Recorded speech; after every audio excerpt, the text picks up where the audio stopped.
Well, welcome back to the Healing Your Brain Masterclass. I'm your host, Dr. David Jockers, and today I'm interviewing Jeff Hoyt. We're talking all about using zeolite to detox heavy metals and enhance brain health. Jeff is the Zeolite Coach, and you can find him at thezeolitecoach.com.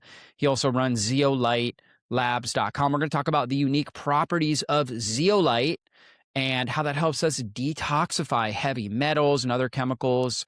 And it's a unique type of binder. There are other types of binders out there like charcoal, fulvic humic acid, chlorella, and zeolite is really unique. And we're going to talk about what makes zeolite unique and how effective it is at binding to major heavy metals and moving them out of the body. And we also go through some of his unique strategies for using zeolite and other binders and how to really enhance detoxification process. So you guys are in for a treat here.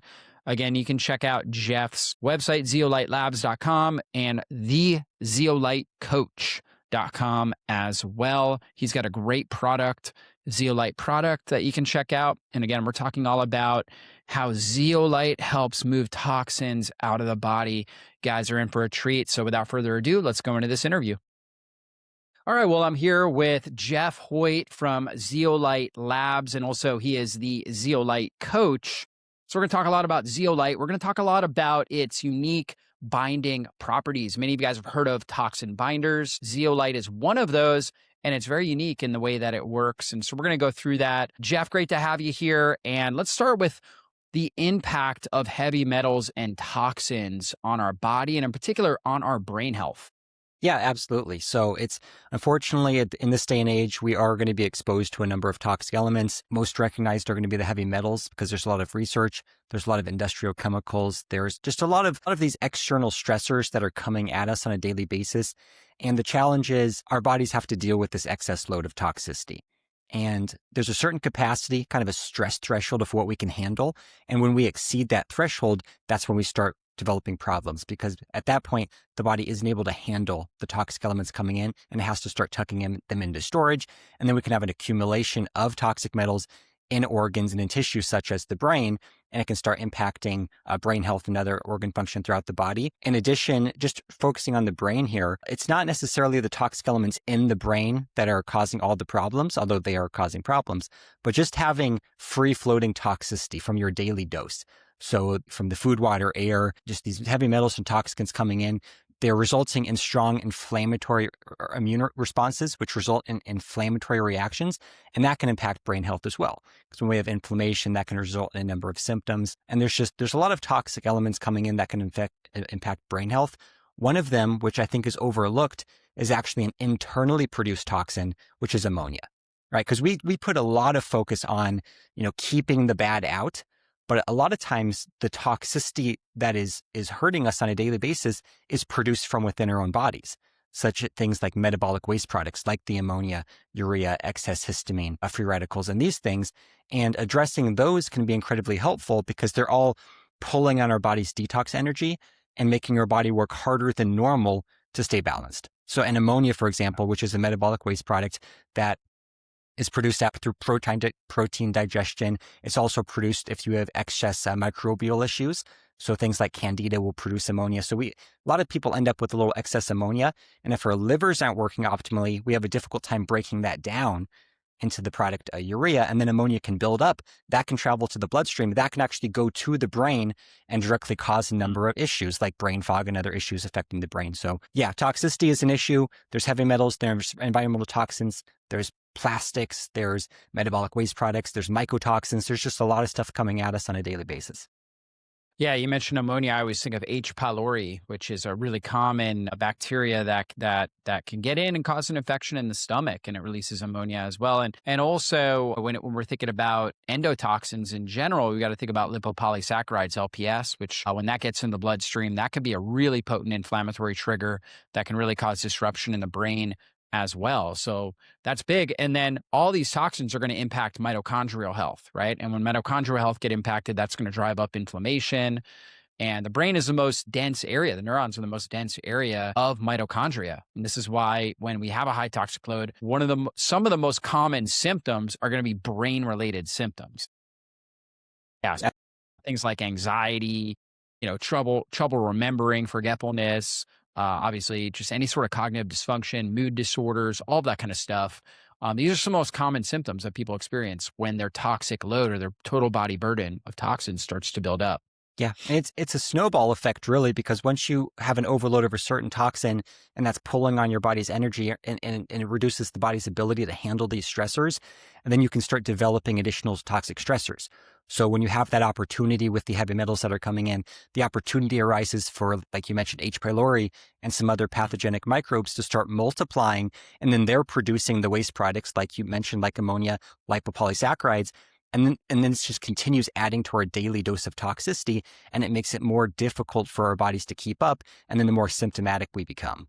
Yeah, for sure. So first step, obviously, we got to reduce the amount of toxins we're being exposed to. So clean air, water, food, and that's all really, really important. But we also need really good detoxification practices, right? Yeah, absolutely. Yeah, like you said, first step, reduce. It's preventing the bad from coming in and helping whatever's already inside to get out. Right. And kind of the formula for success is if your body's natural detox functions, just your detox energy is able to handle all the toxicity coming in on a daily basis, that's the formula for success.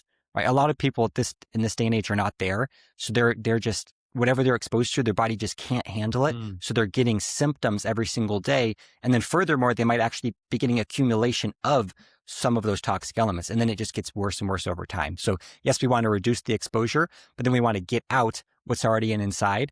And I think one of the most overlooked aspects of an effective detox protocol is addressing the internally produced toxicity, like I mentioned with ammonia and metabolic waste products, and also some of the microbial load. And then also preventing the recycled toxicity, because we often poison ourselves every single day with our own toxicity that we've accumulated over the years. So a lot of people say, well, I'm eating all organic. I'm just have this super clean lifestyle. Why do I still feel terrible? Why do I have these toxicity symptoms? And it may not be what you've done now or the last few years. Maybe it was what you did 15, 20 years ago, and your body is still working with the toxicity that was stored even when you were a child. So as an example, your liver is a filter. Your liver stores toxicity, heavy metals and other things.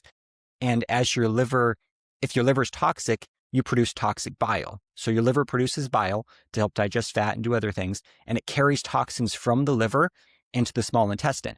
And the body naturally recycles about 95% of its bile. So it reuses it. But the problem is if your liver's toxic, you're recycling this toxicity along with the bile. So you have bile produced in the liver, goes to the small intestine, and then you goes through the portal vein, enterohepatic recirculation, and it recirculates, and you're recycling toxicity, and that can make you feel terrible every single day.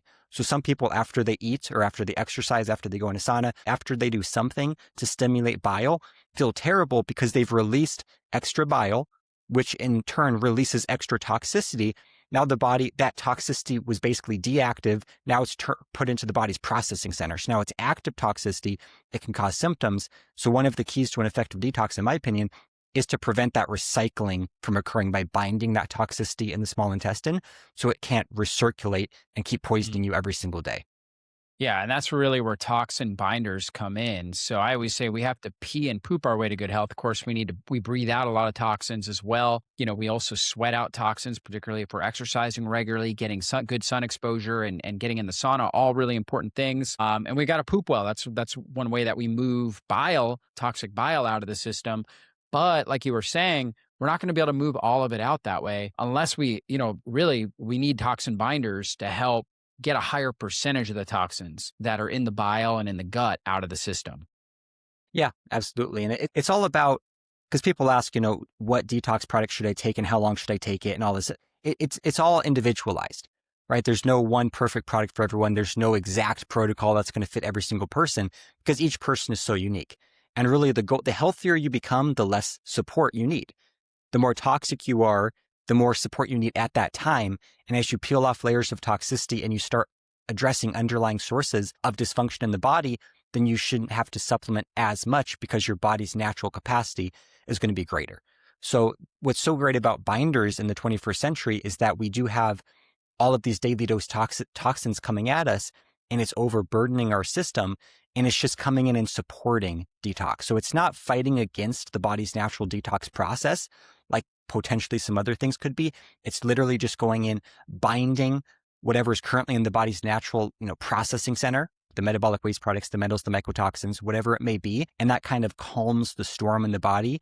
It just frees up some energy. And then the body can use that additional energy to do other things. Maybe it's repair. Maybe it's going after some of the deeper level toxicity that it put into storage because it wasn't able to deal with it at the time. So it's binding, it's working with the body's natural process, and it's just calming things down so it can kind of breathe. Yeah, for sure. And there's many different types of binders. There's things like chlorella, which is a binder, charcoal, activated charcoal. There's bentonite clay, diatomaceous earth, fulvic, humic acids, and citrus pectin. Fiber in general can be a binder. But what is unique about zeolite? I know you specialize with zeolite. What's unique about that?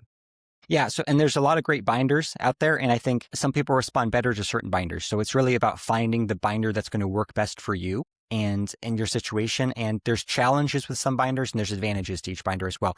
One of the challenges with a lot of binders is constipation, a potential nutrient depletion, where they're kind of indiscriminate binders. They're going in and grabbing everything.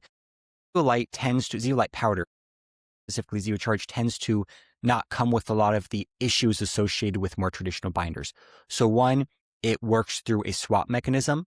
So instead of just going in and just grabbing everything, the good, the bad, and the ugly, which can be helpful short term, it works through swapping. So it's got this cage-like structure, and naturally it has potassium, sodium, calcium, magnesium, these electrolytes in its cage.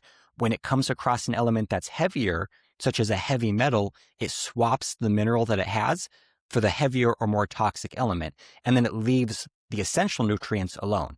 So it can be taken at even high doses without causing nutrient depletion in most cases, because it's not directly grabbing the essential nutrients, it's swapping what it has, which is essential nutrients for more toxic elements, opposed to things like the charcoal and some of the clays that are more indiscriminate and they're just grabbing onto everything, which long term they might need to be pulsed on and off and just can't be taken. They're also more likely to cause constipation and other things. So a little bit different. One of the other things that sets Zeocharge apart is the cage. So opposed to just attaching things to the surface, like a lot of other binders through adsorption, the zeolite has this cage structure where it can safely trap the toxic elements in the cage. And then it's a much more efficient detox. So it's less likely to drop the toxins after they've been bound and cause any sort of redistribution. And then the last thing would be just the surface area. So with the advanced manufacturing process of zeolites that we're utilizing, at least, you can get incredible surface area. So there's much more binding. Think of that in terms of binding capacity. There's just much more binding capacity available with the micronized zeolite powders opposed to some of the other binders. So it's just a much more efficient, you're just binding more stuff essentially. Yeah. So it's got that cage-like structure. So a lot of binders kind of grab, but then they can release. And so they can in a sense move the toxin, but not fully get it out of the system, whereas the cage-like structure really binds and holds and pulls it all the way out. Now, where do we find zeolite? We can find in nature, right? Like it's a natural compound that's produced in nature. Yeah, I like to say it's a solution from nature supercharged by science, right? So God gave it to us, and then we just enhanced it through advanced manufacturing practices. So it's a mineral of volcanic origin, and it's got this strong negative charge. And then it's attracted to the positively charged elements, which happen to mostly be the toxic elements. And that works through that swap mechanism. So it's got this negative charge and it swaps for the positively charged. But yeah, it's found in nature. Tracked. Yep. But it is natural. And that is one important thing to consider, is that zeolite is a broad term. It's a class of mineral, and there's a lot of different naturally occurring types of zeolite.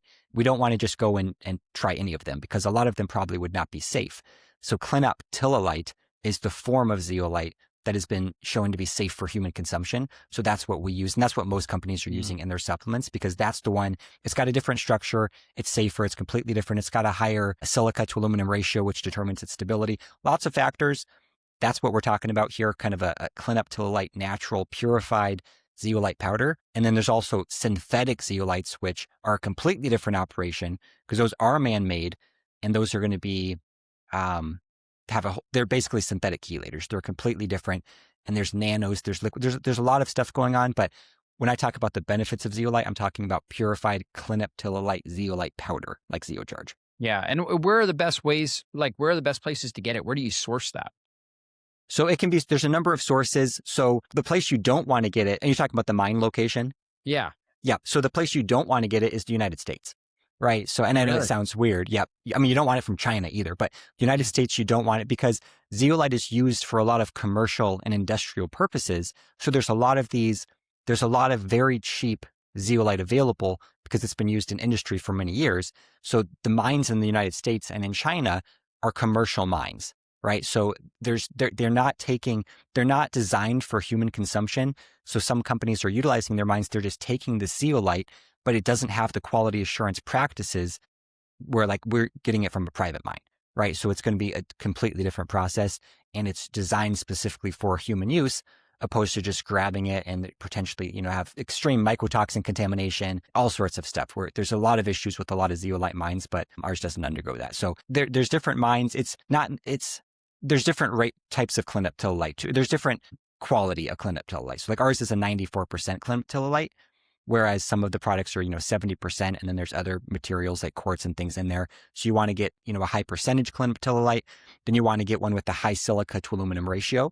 So ours is about 75.5% silica by content, which is incredibly high, because when you have a higher silica to aluminum ratio, it results in a more stable structure. And that's one of the concerns with zeolite. It's an aluminosilicate. It's So it made has of, aluminum in it. right, and alumina, which first of all, it's alumina, which is aluminum oxide, which is the naturally occurring aluminum. So it's not the metallic, synthetic, man-made aluminum that's conductive that we're most concerned with issues. That's going to be found in the synthetic zeolites. So we generally I would advise against those. But the naturally occurring zeolites have alumina. We still don't want it to break it. We don't want it to break apart though. Even though it's considered a ceramic material, not a metal, we don't want it to break apart from the structure. That's one of the reasons clinoptilolite is used in zeolite, because it's been shown to be stable through stomach acid. Goes through, it's not a bioavailable nutrient. It's not working on any specific pathway. It's just going in, staying intact, grabbing things, and then leaving the body. So silica to aluminum ratio kind of determines the structure. So zeocharge is incredibly stable. It doesn't break down in stomach acid. No risk of aluminum toxicity, any of that stuff. We've proven all that through case studies prior to launching and some other stuff. So that's one of the So basically, you want like a 70% or better silica to alumina ratio. It's so like it's like a 6.3 to 1, essentially, like the silica to aluminum. Okay. It doesn't have to be that high. I'm not saying that ones that are a little lower aren't stable. It's just that ours is potentially a little bit more stable, and they're all stable. That's a clinoptilolite in general has been shown to be stable. It's just that ours has a little bit higher ratio, so it's just a little bit extra peace of mind, just in case people are concerned. Plus, we've got the case studies and the proof showing that not only does it not cause aluminum toxicity, but it has a very strong aluminum detoxing effect, even at the tissue level. So we've kind of gone through some of that, because prior to launching the company a number of years ago, we weren't, we saw the research, we saw that it wasn't supposed to cause aluminum toxicity, but we weren't for sure. So we did a case studies program prior to launch to see, and we were able to show that, yeah, it absolutely does not cause aluminum toxicity, and it has a strong aluminum detoxing effect. Yeah, because there is concerns in the natural health world. People have blogged about potential issues with zeolite use, but of course, there's many people out there that have gotten amazing results using zeolite, particularly as it's become more popular, really over the last 10 years or so. And there is reason to be concerned with certain products, so that they're kind of justified, because what has happened is we've kind of grouped zeolite together is this one product, but you've got liquids, you've got powders, you've got nanos, you've got synthetics, and they all act completely differently. So the synthetics there's research showing that synthetic zeolite does accumulate in tissue, the aluminum. So you want to stay away from those completely. Some of these supplements, these dietary supplements, the nanos, are actually, if you look on the label, they're synthetic, or they're marketed as lab grown or something, which is synthetic. It's different. That's going to have the metallic aluminum, which is completely different, right? So that's a little bit different. Then you've got things like nanozeolites, which they're broken down to the point where we don't know if they're stable anymore, because when you're in the nano range, and some of them are marketed as clinoptilolite fragments and these other things where you've broken down this cage, you no longer have a cage, you just have little pieces of the zeolite cage, which can still be helpful, because zeolite not only traps things in its cage, but it can absorb things to its surface, like the other binders. So it can still have detox effects, but it's not ideal, because now you have these fragments, and we really don't have research on those to show if those are a good idea or not. So once again, don't recommend those. And it's, the research is on the. Yeah, for sure. So what should somebody look for? You mentioned a lot of different things. They shouldn't look for nano zeolite. What exactly should they look for when they're vetting out different zeolite products? Yeah. So just the purified, is it cleaned? Is there some sort of proof that it works is going to be one, right? So, and most companies cannot provide that to you. They just say this is a great product type of thing. So some sort of proof, like we have a full case studies page on our website. We've got a whole podcast, the Detox Experience, dedicated to people sharing their experiences. We're coming out with some additional research as well, like live blood analysis and these type of things, just showing the improvement in blood health. So that's one. And then, third-party testing, of course, can be helpful to, make sure it's okay, looking at the silica to aluminum ratio, all these things. But basically start with the powder and then make sure it's a powder that's designed for human consumption and not industry. And then the texture as well. So if you bought, 3 different types of zeolite on Amazon, and then you compared it to Zeocharge, you would be able to tell, one, just from looking at it probably, and then from feeling it and then tasting it, you could tell the difference, because a lot of them are going to be feel like you got a mouthful of sand at the beach and you can't get this stuff out of your teeth. If that's the case, it's too large of a particle size. You don't want the particles that large because it's a decrease in binding capacity, a decrease in surface area.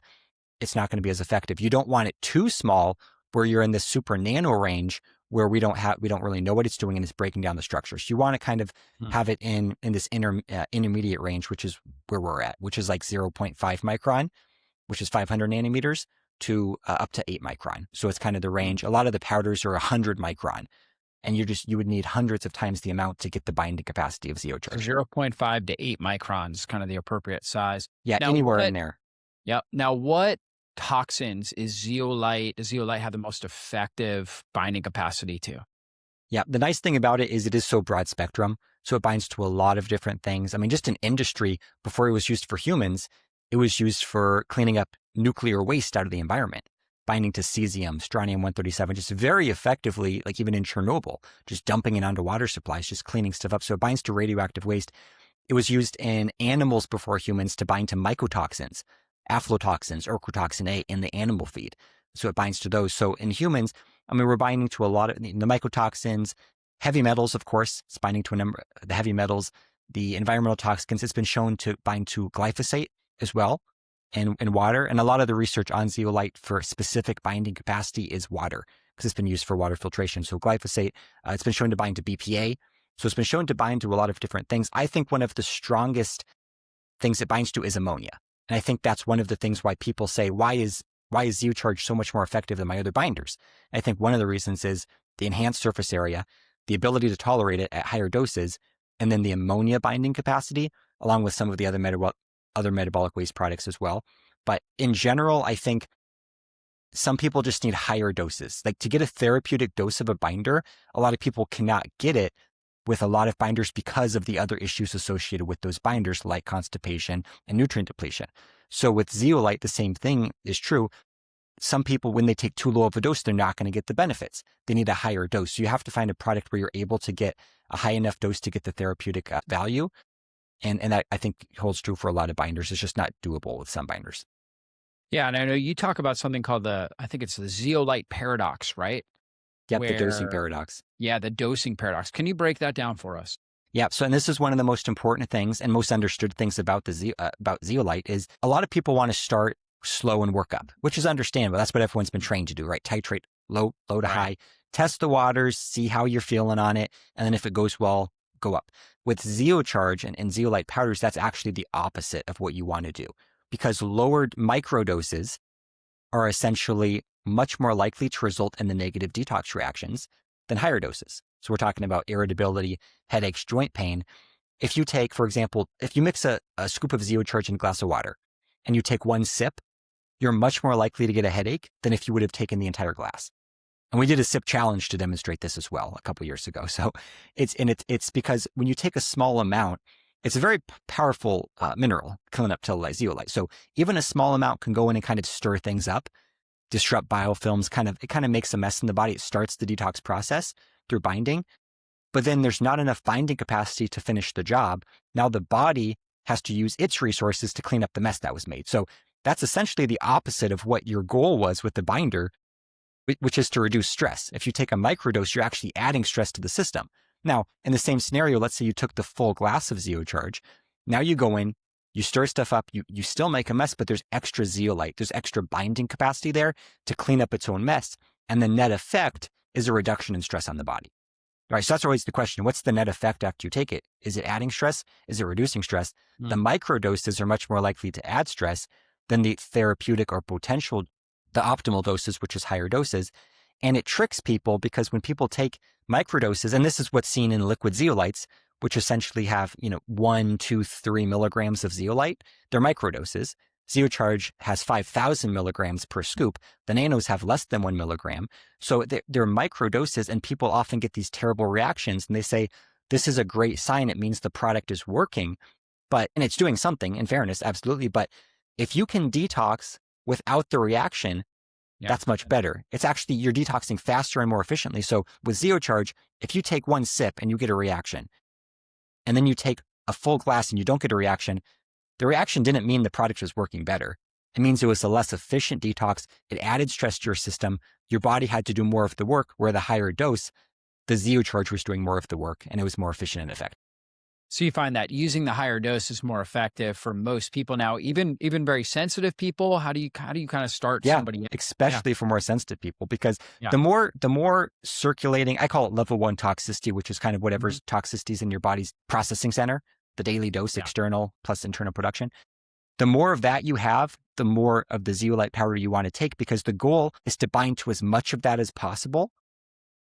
And then, because as things get stirred up in detox, because it's not just the heavy metals we're talking about, when you take a binder, it disrupts biofilms. Now you have microbes floating around, and then there's an immune response, and then that can cause some detox stress. So what you want to do is to bind as much stuff as possible so that any additional detox stress that occurs from the binding process, your body still has energy to handle it, opposed to just going in and removing, 1% of the toxicity, and then you add 10% more toxicity through biofilm disruption. Right? So you want to bind as much as possible. So the formula for success is you want to grab everything floating around and then have a little bit extra zeolite even there. So when the detox stress occurs, there's still binding capacity to help support you. So your recommendation would be you get it in a powder form because you're getting more of it, as opposed to the liquid form, or like a form maybe in a capsule. Powder form, put it in water. And you recommend 1 scoop a day? Is that typically where you start, or 1 scoop twice a day? What's the typical? So I always recommend starting with 1 dose per day instead of split doses, because the key is to get enough on each dose, not throughout the day. So, and if you're taking 1 scoop and saturate the system at once, 1 scoop and it's stressful on your system, and you do that twice a day, you're stressing out your system twice. So you want a little recovery time, plus 2 scoops is less likely to cause the reaction than 1 scoop. So I recommend with Zeocharge for sensitive individuals between 2 and 6 scoops. Okay. I know it's a wide range, but there's a lot of factors that go into that. Between 2 and 6 scoops once per day, and then you can adjust the dose as needed. So let's say you start with 2 scoops, or let's say you even start with 1 scoop, and then you experience a headache, which is one of the number 1 signs of a detox reaction or detox stress. The next day, try to double your dose. If you started with 1 scoop, go to 2 scoops. If you started with 2 scoops, go to 4 scoops, and then see if the reaction is better. If it's better, that means, okay, great. Now you have enough binding capacity. There's a few caveats. Like if you start with 6 scoops and then you go to 8 scoops and the detox reaction gets worse, it might be because you're expelling more microbes like parasites. So there's like a 10% chance where you get more of a reaction on a higher dose when you get up to the super higher doses. But that's just because of microbial release and the immune system's kind of dealing with a little bit extra. But in general, I like 2 scoops. 2 scoops, really good starting point. If you get a reaction, double it to 4 scoops and see how that goes. That works really well for a lot of people. And all in one sitting, basically, like in a 15-minute period of time or something. Yeah, just drink all at once, ideally. It can be taken anytime. The other nice thing about zeolite is it can be taken with food. It doesn't have to be taken on an empty stomach like a lot of the other binders. In animal research, it's always mixed with the animal feed, and it still improves the nutrient levels in the blood in the animals in the research. So it can be taken after a meal to help bind some of that toxic bile to prevent the recirculation of it.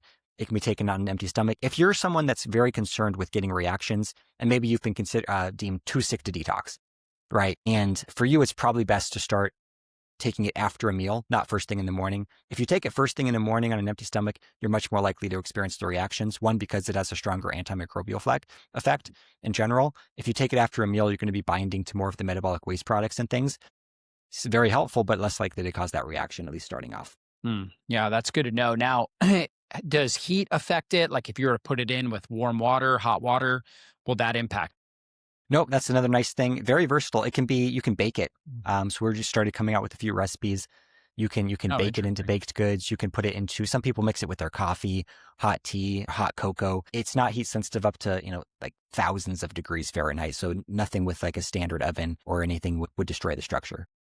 So you can mix it in things. You can put it in your coffee. What I've been doing since you sent me some is I just put it in water, hot water. I like, it's wintertime out here where I'm at the time that we're communicating. It's wintertime. And so I always like some sort of like warm herbal tea at night and also in the morning when I wake up. I usually give myself like 90 minutes before I drink coffee. And so I've been doing binders in warm water, right? Maybe with some herbal tea in the evening and then also in the morning. So I started using your Zeolite with that.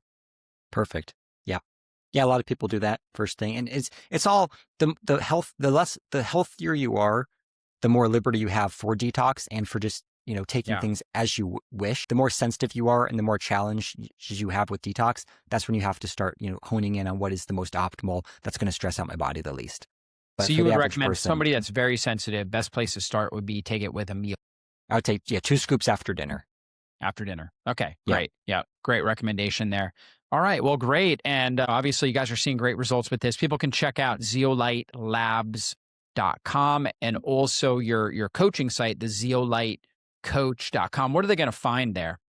So the most of the information's on zeolitelabs.com. And I'm not doing personal coaching right now. So the Zeolite Coach is really more of an educational platform with mostly the same information. That one does have a link to a lot of the podcasts I've been on, and then also a link to our podcast, which is the detoxexperience.com. And that's where we just, users share their experience as well. But zeolitelabs.com, lots of resources, lots of educational videos, dosing guides, just, what is zeolite, how to use it. Case studies program is on there. Lots of information on some of my theories on like the 3 levels of detox. And so the zeolitelabs.com and then the education page specifically is going to be the best place to start because there's a getting started video. Start there, 5 minutes, and then work your way down and watch as many of the videos as you care to watch. It's great. Well, I'm a huge advocate of using binders. Zeolite is certainly a great one. And Jeff has got a really good product, the supercharged Zeolite that you can find again at zeolitelabs.com. And you can learn all about detox and, all his different philosophies with that and the dosing strategies. Check out zeolitelabs.com. They have an education page and check out his supercharged Zeolite as well. Jeff, thanks so much again for your time. Any last words of inspiration here for our audience? Thanks for having me. I think this was a lot of fun. This was great. I had fun. It's great. Yeah. I think it's just a lot of people that I talk to are very frustrated because, they've been at this game a long time and they think they're doing everything right, or they think they're doing everything right and they're not getting the right results. But one of the formulas for success is doing the right thing plus time. So sometimes it just takes a little bit longer. Sometimes it's patient. But the other thing is just detox is a process. It's not a 3-month program. It's really it's a lifestyle, and it just takes longer than some people would like. So just be patient with it. And there's ebbs and flows because the body goes through natural cycles of detox. So a lot of people try to identify what is it that I did differently this week that made me feel so terrible. It may have been nothing that you did. It might have been an external factor like the weather even, or the moon. It might have been an internal factor like your body started dumping some mercury from the brain. And now your body's actively processing it, and it caused a little bit of a reaction. So there's ebbs and flows to detox when you're taking something like ZeoCharge or any detox protocol that you're on. So just be patient with it and understand that there's going to be cycles. But as long as you're removing these toxic elements from the body, it's a positive effect, and eventually you're going to start getting closer to your health goals. Yeah, it's a great encouraging word. Absolutely. It's certainly a process. And for many people, it can be an uphill climb, right? But, if you continue on these processes and you're using the right products and the right strategies, you're going to get to the top of that hill. So, Jeff, thanks again so much for your time. Guys, again, check out zeolitelabs.com and we'll see you all on a future podcast. Be blessed, everybody.